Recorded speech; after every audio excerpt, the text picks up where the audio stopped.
Chairman Hatch and Ranking Member Wyden, thank you for this hearing on our committee's report on the IRS actions. With regard, as stated by others, to the suppression of electoral activities of groups whose views do not coincide with those of the White House, having gone over the report, it is clear this was a massive effort, and I remain deeply concerned and worse, have no confidence that we will have all of the information we need to make a final determination on the IRS activities, more important, safeguards to protect their First Amendment rights. It's very clear, it has been said by Senator Wyden, from the report there was gross mismanagement of the exemption application process for these targeted groups. In fact, the committee agrees that at a minimum there was a heightened scrutiny of applications from certain organizations, and that this scrutiny resulted in significant delays in processing applications, which in some cases caused the applicants to simply cease operation. The committee also found by bipartisan agreement that the agency functioned in a politicized environment, and that this environment allowed for the improper processing of applications from the targeted organizations. The agency looks to have dropped any pretense of impartial tax enforcement, actively worked against conservative groups, and coordinated with the White House and other federal agencies, including the Department of Justice and the Federal Election Commission, to suppress electoral activities of groups whose views do not coincide with those of the White House. In my reading of the factual information presented in the report, there was a systematic suppression of free speech rights of these organizations, which I think is sadly ongoing. The end result has been an egregious loss of faith in the agency, as has been pointed out by Senator Scott, Senator Thune, others. This is an abhorrent situation compounded by the agency's half-hearted efforts to locate and preserve records relevant to the committee's investigation.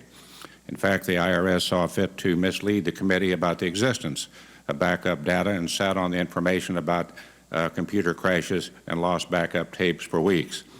Now, Mr. Koskinson, you have been on board in this decay of the reputation and standing of the IRS.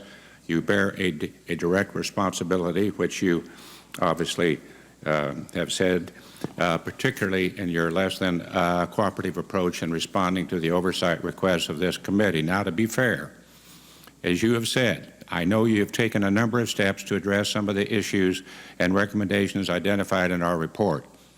These appear process-oriented and very technical. At least we have this. You're talking about delays. We're talking about targeting. But without question, there is much more than we can do. There are some very common-sense structural changes we should consider. Chairman Hatch, Ranking Member Hyden, Senator Grassley, others have given us a full legislative prescription. Now, we have a number of other sound ideas that have been offered by committee members, including legislation by Senator Coates to provide a legal right of action when C4 applications are delayed, Senator Grassley and Portman's Taxpayer Bill of Rights, Senator Portman on gifts to C4s, Senator Cornyn's Small Business Protection Proposal, and my legislation with Senator Flake to put a stop to further action on the C4 regulation rewrite. I'd like to see a real rewrite that could take care of the politics part of this as opposed to what might be ongoing.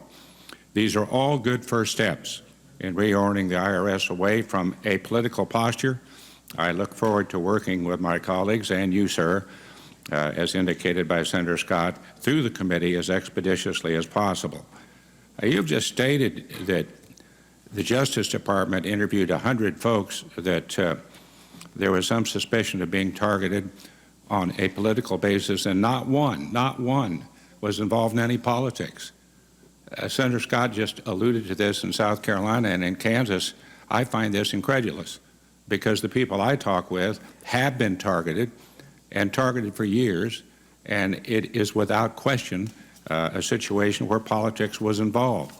So given the remarks of Senator Scott and given the remarks of others, and you've gone over a discipline review effort at the IRS, and given that the American citizens were targeted for extra scrutiny in the exemption application process, thereby denying them the First Amendment rights so eloquently stated by Senator Scott, a tactic I think that is comparable to what is seen in a totalitarian country.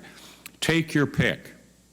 Take your pick. Has anyone involved in this targeting been fired, fined, reprimanded, denied a bonus, slapped on the wrist, or even talked to in a stern manner? As I said in response to Senator Scott, I respectfully would disagree with the characterization of what has the situation at the IRS is.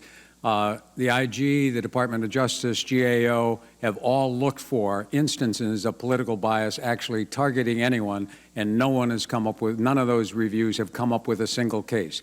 Clearly, I don't mean to minimize at all the delays, the mismanagement that took place from the start. We've apologized to people for those delays. It shouldn't happen, but continuing to characterize it as if there's a politicized atmosphere and that's causing a lack of public confidence, if we say that enough, there will be a lack of public confidence. The independent investigations that have looked at that have not found a single instance of that. Doesn't mean we don't need to take the actions.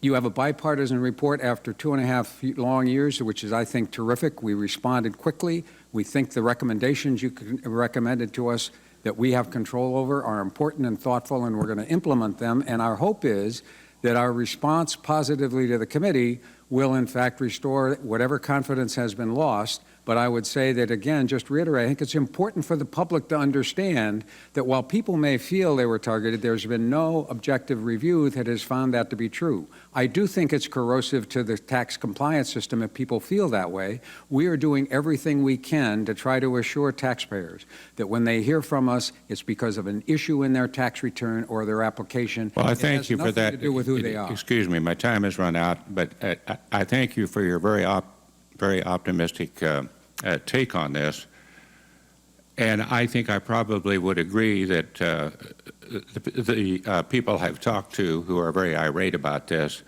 it tends to be anecdotal, evidence.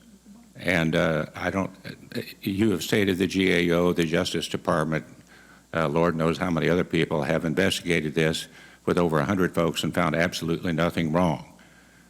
That is just not the case with regards to people that I know in Kansas who have been targeted and not only targeted but also audited. I just find that rather incredulous that these two things don't match up. Well, let me just say one point, if I could, Mr. Chairman, because I think it's important. As I noted, even with limited resources, we'll do 1 million audits this year. We'll audit Democrats, we'll audit Republicans, we'll audit independents, we'll audit conservatives, we'll audit people who go to church, people who don't go to church. You probably audit some members here. Right. And all of those people will be selected by objective criteria. The GAO has reviewed that with us. All of them need to feel that the only reason they're hearing from us is because of an issue in their return. But that was not the case with Lois Lerner. It just wasn't. It just wasn't. And now she's been cleared and she's just collecting a pension, which gets back to my question. Has anybody involved in this been fired, fined, reprimanded, denied a bonus, slapped on the wrist, or even talked to in a stern manner? You're just saying everything is fine. I'm not saying and it's not fine. It is not fine, but it is not the problem of political targeting. It is a problem of, in fact, the recommendations you make or the recommendations we're implementing is we need to have a better operation to ensure it doesn't happen.